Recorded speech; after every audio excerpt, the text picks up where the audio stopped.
I just want to say, there's a collective group of people that I just want to thank and really express my gratitude towards throughout this whole, process of being hurt and all that. And you know who you are, but most importantly, just want to thank Tyler, Matt, and the whole crew. Did a tremendous job with me, feeling like 110%. And, I'm just so excited to be out there with the guys again, have them in the building, and get rolling again. How do you feel today? How do you feel overall? Overall, I feel 110% because I feel like better than, when I got hurt 8 months ago. And, just really excited to be out here with the guys again and be in the building. What has this been like for you, just the whole mental process of going through the injury and what you were able to take away and then coming out on the other side of it now? The whole process has been, a unique one. I haven't had an injury like this that sat me down for so long, and I was very grateful for the opportunity that I had to really get a head start on the mental side of the game, our offense, opponents' defensive schemes, and individual aspects of each player. And, just really getting on the same page with KO has been awesome.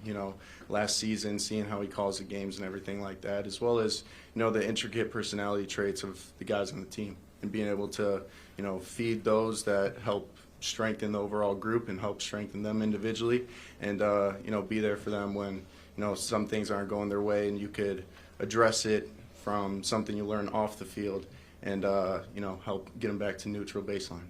Yeah. J.J, did you put blinders on, or how did you focus when all the talk about Aaron Rodgers was going on and what's going to go on here? And you're here all winter doing all the workouts, doing everything you should do. How did you personally say how I'm going to handle this? Obviously, respect Aaron Rodgers, one of the greatest quarterbacks to ever play the game. But all I was focusing on was just that day-to-day, task. What I was doing here, what I was doing at home to kind of make myself the best overall player I could be, best overall man. And, those blinders were on just like they've been on my entire career. So, great question. You're going to be under tremendous pressure. I just wonder how you handle that. All that pressure is coming in now. And all that stuff. Personally, I think the more pressure, the better for me, because that's something I thrive off of.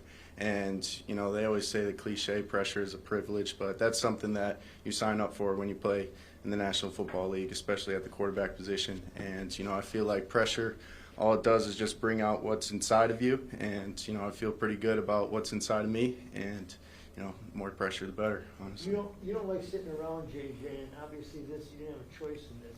Did you learn some new methods to being patient or meditation and things that you worked on before? I mean, did you learn some things? Because, you'd rather be anywhere but sitting in a room by yourself doing nothing.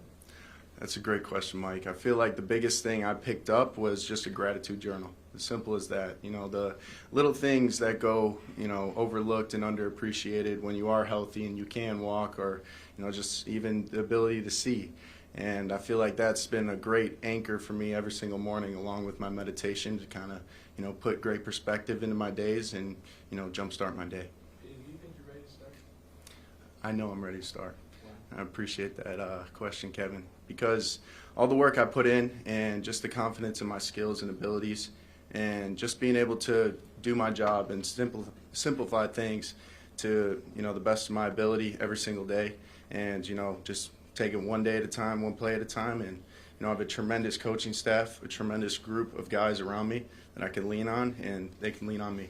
Along those lines, what do you think about the team that built around you in terms of the offensive line they did work on, receivers, defense, all that? It's amazing. I mean, they did a tremendous job, from the defensive side of the ball too, all the way up into offensive line, running backs we added, and just being able to, get the most out of the Minnesota Vikings. That's what I feel like, Kwesi and KO are doing, and I'm here for it. J.J., Kevin talked a little bit last week about the throwing program that they had you on and just the volume of throws that you had. What day, or if you can remember, was there a juncture where you felt like, I'm all the way back and can handle the workload here? I couldn't point out a day because I felt like I was back the second I started throwing. I was always itching to get out there and, get after it, and I kind of always felt better than, what I was supposed to feel. But, I can't really pick out a day. It just felt amazing every time I stepped out on the field. JJ, how far back can you trace that kind of mentality of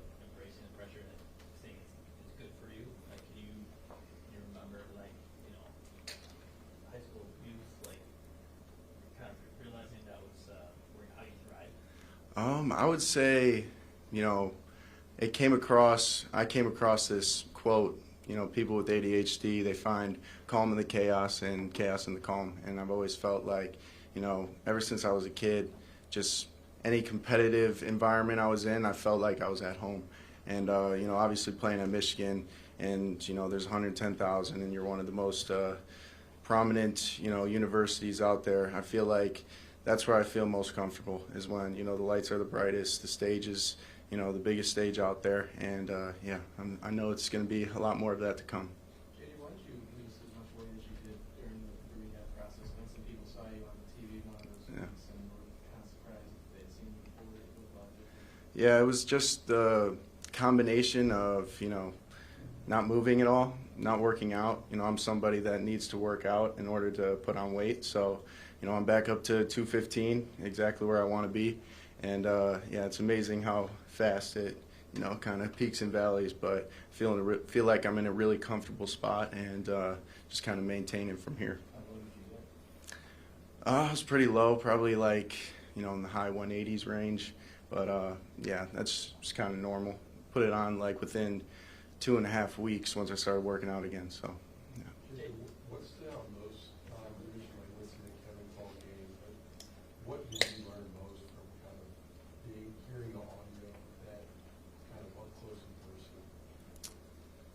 It's a great question, Alec. The thing I learned the most was just his mindset on, you know, how he's setting up certain plays, how he's handling the situation. You know, he always talks about, like, I'll manage the game, you manage the play. And just being able to really understand, you know, his overall objective going into each drive and each game. And I'd say it was just, you know, truly a gift and a blessing to be able to be on the sidelines for all those opportunities to really just intricately dissect what he was doing out there. And, yeah, it was good in a stress-free environment, that's for sure. I know that this isn't surprising to you, like you've obviously built relationships with all of your teammates, but we were talking with John Bernard earlier, and he was just saying, like, you know, we're all standing 10 toes, like, beside JJ, like, behind JJ. I guess just what does it mean to have, like, that much support throughout the locker room, you know, from older vets and whatnot? It means the world, because that's, like, the number one thing you need to have to be on a successful team, is everyone standing 10 toes for each other. And I could sit up here and say that every single guy in that room, every single person in this facility, I feel the same way. And, you know, just especially coming from the defensive side, that means so much. And, you know, I can't wait to go out there and show them and not just tell them. JJ, how do you go about building chemistry with Justin Jefferson this offseason? More reps, the better. You know, on the field, off the field, as much time as I can to spend around him. But he's such a phenomenal talent and once-in-a-generation type talent that, you know, it's more just you gotta not adapt your game to him, but you gotta understand, like, it's gonna take reps and reps and reps to feel his routes in and out of the break. But he's just so special, so I just can't wait to get to work with him every single day. Have you guys been able to have any of those conversations yet before you've been able to get on the field? A little bit here and there, but nothing as of right now in the building, so I'm excited to get him here. JJ, you mentioned the gratitude journal. Like, where did you pick that up, and what was the single hardest part about the journey over the last 8 months? I picked up the gratitude journal in college, actually, and I put it down for a couple years, and, you know, I just brought it back up just because of, you know, passing of mine, Greg Harden. He's just a tremendous human being, and, you know, God rest his soul. But it was one of the things that I, you know, felt like benefited me the most in my first injury in college, and, you know, bringing that back up was something I was very grateful to do. And I'd say the most difficult thing was just, like, being a part of the team, but not, like, being out there with the guys and strapping them up and, you know, going out to war every single week with them. That was the toughest part, but, you know, hopefully we get to do that a lot more times in the future. JJ, trusting the coach is really important, and you know this. You know, IMG and Jim Harbaugh and now KO. Can you explain, in watching this last year, how that can take the pressure off of you if you truly believe your coach is going to have the right play dialed up, so you just have to worry about executing, what that means in terms of confidence and calm? Yeah, I mean, when you have someone as world class as KO is when calling football plays, it gives you all the confidence in the world because you just have to go out there and execute the simple, intricate things that you're required of in that play. And he's going to do whatever he can to help the team and make sure that he puts out the best play call for that team. And just knowing that he is who he is and seeing the work of his body of work on display for this past year, it just gives me all the confidence in the world because he's truly one of a kind when it comes to play calling. How important is that meditation to you? Extremely. Yeah, it's something that just keeps me neutral, somewhere where I could come from a response, not react type of state. And, it's something that I feel like just always is there for me whenever I need it, in times like this, in times on the field, in times, when things aren't going great at home, you could use it everywhere. Do you do it daily? Yes, sir. Jay, do you think you need to win the job this spring or in training camp? Do you think you just need to remind them what you can do? Because obviously you had last summer as well in training camp.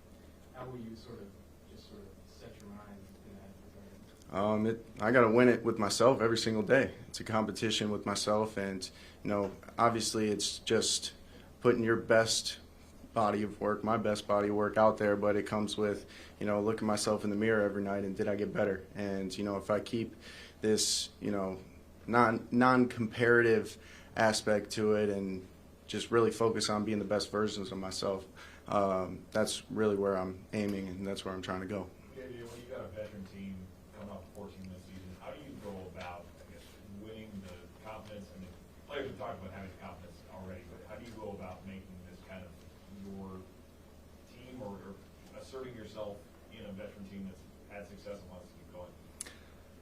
Just be me, do everything I can to make sure that I'm the best version of myself come game day and, just put out that body of work that they're going to see on a day-to-day basis and, show up, be consistent, be dependable, be reliable, be a true pro, and the rest will take care of itself. JJ, a lot of veterans, when they're injured, they say they gain perspective by watching the game. I know it's hard for you because, coming in, you thought it was going to be your rookie year. Is there anything perspective-wise watching the game that you learned that you might not have if you were actually playing that has helped you, that you're grateful for? I would say the biggest thing that I learned from not playing but watching is just the ebbs and flows of the game. You don't really get caught up in it when you're sitting on the sideline, and the emotional aspect of the game and how we could really take off and be our best versions of ourselves if we handle those ebbs and flows to the best of our ability. So those kind of like observations from the shadows were really the most beneficial, especially on game day. Couple more for J.J. How much of the VR stuff did you do or you wanted to do? I don't know at all, but if so, what does that entail? So our VR stuff during the year was kind of like watching film, but you saw it through Sam's perspective. So, it helped out a lot at practice when I was able to kind of replay it, hear the play call, say it, and then watch it from his point of view. And, it was just more reps on reps, and mental reps are ultimately one of the greatest things to improve, especially when you're not able to do it physically. So, yeah, there's a lot of those. What did you learn from Sam Darnold, just the way that he handled last year, just about being a winning quarterback? Just being a true pro, showing up, being the same guy every single day. It didn't matter if he had 4 touchdowns one week or, had a not so great game the other week. He showed up and he was the same guy every day, and that's the biggest thing I took from him. JJ, what's one thing that you did this past year that you wouldn't have had time for? Tell us unexpected downtime recovering. There was a lot of, just kind of defensive coordinator reports, establishing a big, kind of plan of each player going into that week and, making sure that I knew all the ins and outs and all the busy work on the front end when I had the time for it. So next year I don't have to spend too much time on things that, aren't going to show up in the biggest way, and just really making sure I could be efficient next year with my, prepping and my game plan, studying and all that stuff. J.J., Grant Udinsky going to Jacksonville. When you got that news, how did you react to that? Grant's a phenomenal coach. I wish him nothing but the best, and he's going to do good things there. He's going to do really good things. Thank you so much. Great to see you all.